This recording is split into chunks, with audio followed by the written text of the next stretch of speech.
আবারও আলোচনা সমালোচনায় আওয়ামী লীগের দালাল খ্যাত অভিনেত্রী মেহের আফরোজ শাওন।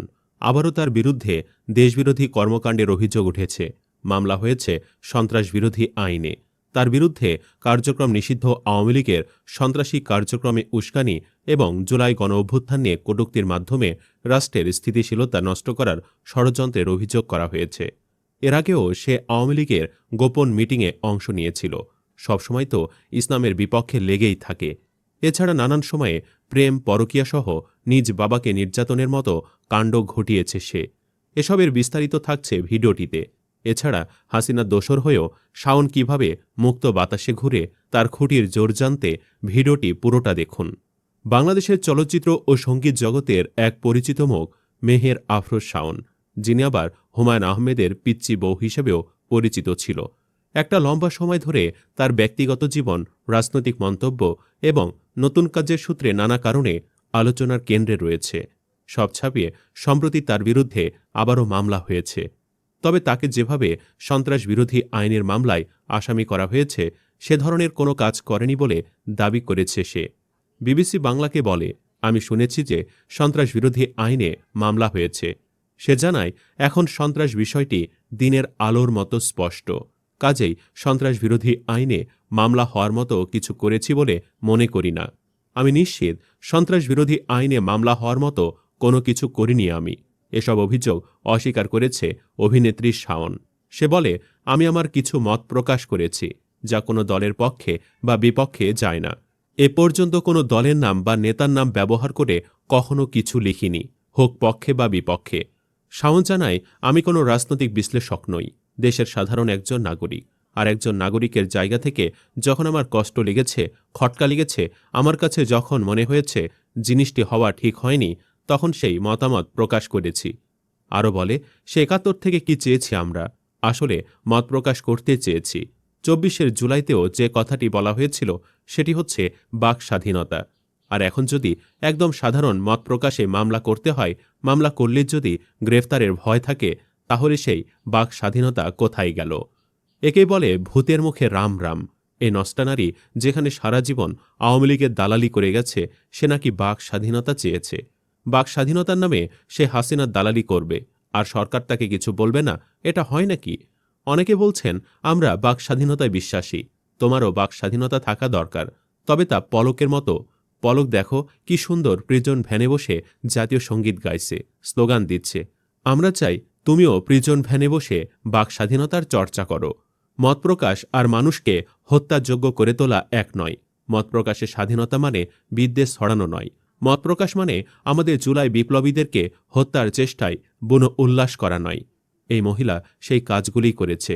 তাছাড়া গত বছরে জুলাই বিপ্লবের সময় ছাত্রছাত্রীকে গরম পানি মানার কুপরামর্শ দিয়েছিল এই মহিলা।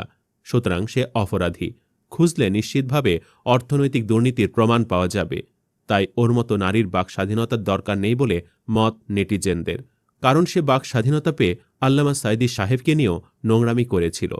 ২০২৩ সালের ১৪ই আগস্ট দেলোয়ার হোসেন সাঈদীর মৃত্যুর পর শাওন তার ব্যক্তিগত ফেসবুক প্রোফাইলে একটি পোস্ট করে, যেখানে লিখে, কারো মৃত্যুতে এতটা শান্তি অনুভব হবে বুঝিনি। আজ তাদের বুড়িও খুশি। আজ থেকে চাঁদ শুধু তার একার দখলে। কোনো বদমাশকে সেখানে আর দেখবে না কেউ। এই পোস্টটি প্রকাশের পর ব্যাপক সমালোচিত হয় এবং নেটিজেনরা তাকে তীব্রভাবে ধুয়ে দেন। বিপরীতে সে আবার হাসিনার মতো খুনি দেশ থেকে বিতাড়িত সাইকোকে জন্মদিনে শুভেচ্ছা জানায়। পূর্বে শাওন আওয়ামী লীগের একজন একনিষ্ঠ সমর্থক হিসেবে পরিচিত ছিল। তার মা আওয়ামী লীগ মনোনীত সংসদ সদস্য ছিল এবং সে নিজেও নৌকায় ভোট দেওয়ার জন্য জনগণকে আহ্বান জানাত। এমনকি ব্যানার তৈরি করে নৌকার পক্ষে প্রচারণাও চালিয়েছে। হাসিনার প্রতি তার এতটাই দরদ যে সেটা তার জন্মদাতা বাপের প্রতিও নেই। তুচ্ছ ঘটনাকে কেন্দ্র করে এই নারী নিজের বাপের গায়ে হাত তুলে নির্যাতন করে আটক করে রাখে। এ নিয়েও তার নামে মামলা হয়েছিল। ২০২৪ সালের ২১ ফেব্রুয়ারি শাওনের বাবা ইঞ্জিনিয়ার মোহাম্মদ আলী বিয়ে করেন নিশি ইসলাম নামে এক নারীকে।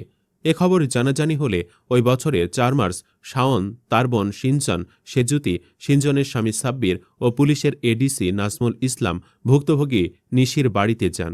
সাদা কাগজে সই করতে চাপ দেন। এতে অস্বীকৃতি জানালে সৎমা নিশিকে ভারী বস্তু দিয়ে বেধড়ক মারধর করেন শাওন। অথচ সে নিজে বান্ধবীর বাপ হুমায়ুন আহমেদের সাথে ফষ্টি নষ্টি করে বিয়ে বসেছিল, গুলতে কিনে সুখের সংসার তছনছ করে দিয়েছিল। এই মহিলা এতটাই নির্লজ্জ যে বারবার তার জামাই আসিফ নজরুলকে নিয়ে হাসি ঠাট্টা করে।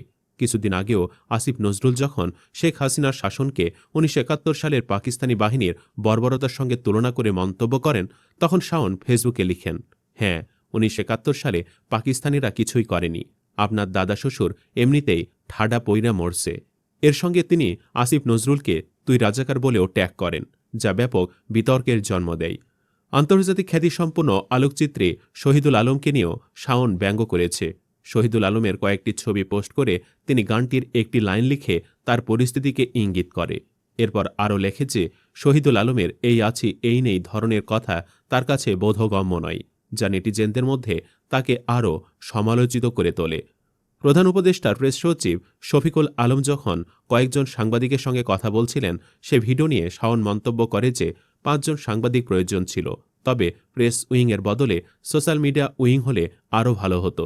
তার এই মন্তব্য বিভিন্ন মহলে মিশ্র প্রতিক্রিয়া সৃষ্টি করে। পরিবেশ উপদেষ্টা রেজওয়ানা চৌধুরী বন্যাকেও শাওন তার আক্রমণ থেকে বাদ দেয়নি। বন্যার একটি ছবি পোস্ট করে ক্যাপশনে লিখে, ওনাকে আমার খুব ভালো লাগতো, কেন জানি না, ওনার ব্যক্তিত্ব, সাজ পোশাক, কথা বলার ভঙ্গি, আমার মনে হয় ওনার ওপর কারো নজর লেগেছে। কপালের একপাশে কাজলের একটা কালো টিপ পরে দেখা যেতে পারে। এই মন্তব্যের কারণে শাওনকে সমালোচনার মুখে পড়তে হয়। সাংস্কৃতিক অঙ্গনের পরিচিত মুখ মোস্তফা সরোয়ার ফারুকীও শাওনের সমালোচনা থেকে রেহাই পাননি। আওয়ামী লীগ সরকারের কিছু নেতাকে ফারুকীর ধন্যবাদ জানানোর পুরনো পোস্ট শেয়ার করে শাওন তাকে খোঁচা দেন। পাশাপাশি ফারুকী স্ত্রী অভিনেত্রী নুসরাত ইমরোজ তিশার একটি মন্তব্য নিয়েও কটাক্ষ করে, যেখানে তিশা বলেছিলেন যে তিনি মুজিবকে জাতির উপকার হিসেবে দেখেননি, তবে এখন তার স্বাদ মিটেছে। শাওন তার এই মন্তব্যের তীব্র প্রতিবাদ জানান। নেপালের গণঅভ্যুত্থানের দিনগুলো নিয়ে দুঃখ প্রকাশ করে অভিনেত্রী মনীষা কোরালার পোস্ট শেয়ার করে শাওন লিখেন, নেপালি কালচারাল ফ্যাসিস্ট, এই তোরা কাঠমান্ডুর রাজ্যতে আই। তিনি আরও প্রশ্ন তোলেন, ম্যাজিকুলাস ডিজাইনের পরবর্তী নিশান কোন দেশ? এছাড়া এনসিপির প্রধান সংগঠক সার্জিস আলমের শ্বশুর হাইকোর্টের বিচারপতি হিসাবে নিযুক্ত হওয়ায় তিনি ফেসবুকে লিখেন, কোটা না মেধা, শ্বশুর শ্বশুর। অতীতে দেশের বিরুদ্ধে ষড়যন্ত্রের অভিযোগে গ্রেফতার হওয়া সত্ত্বেও এই অভিনেত্রী তার বিতর্কিত মন্তব্য থেকে সরে আসেননি। সামাজিক যোগাযোগ মাধ্যমে নির্দ্বিধায় বিভিন্ন ব্যক্তিকে খোঁচা দিয়ে তিনি তার সমালোচনামূলক কার্যক্রম চালিয়ে যাচ্ছেন, যা প্রতিনিয়ত নতুন বিতর্কের জন্ম দিচ্ছে। পরিশেষে বলতে চাই, এত স্বাধীনতার যদি দরকার হতো তাহলে ১৭ বছর দালালির কি দরকার ছিল? বাক স্বাধীনতা নিয়েই বাঁচত। এই নারী এখন যত সরব, গত ১৭ বছরে প্রত্যেকটা অন্যায়ের ব্যাপারে নিজেকে খুবই আড়ালে রাখত। হুমায়ুন আহমেদ স্যার নেই, তাই নাটক সিনেমায়ও ভাটা পড়েছে। অন্যের হক মেরে এখন রয়্যালিটি নিয়ে আলিশান লাইফ লিড করছে। সে আসছে মানুষকে ন্যায় অন্যায় শেখাতে। এর অতি দ্রুত গ্রেফতার করে রিমান্ডে নেওয়া হোক। কি বলেন আপনারা? কমেন্টে জানান হাঁ বা না রায়। ধন্যবাদ।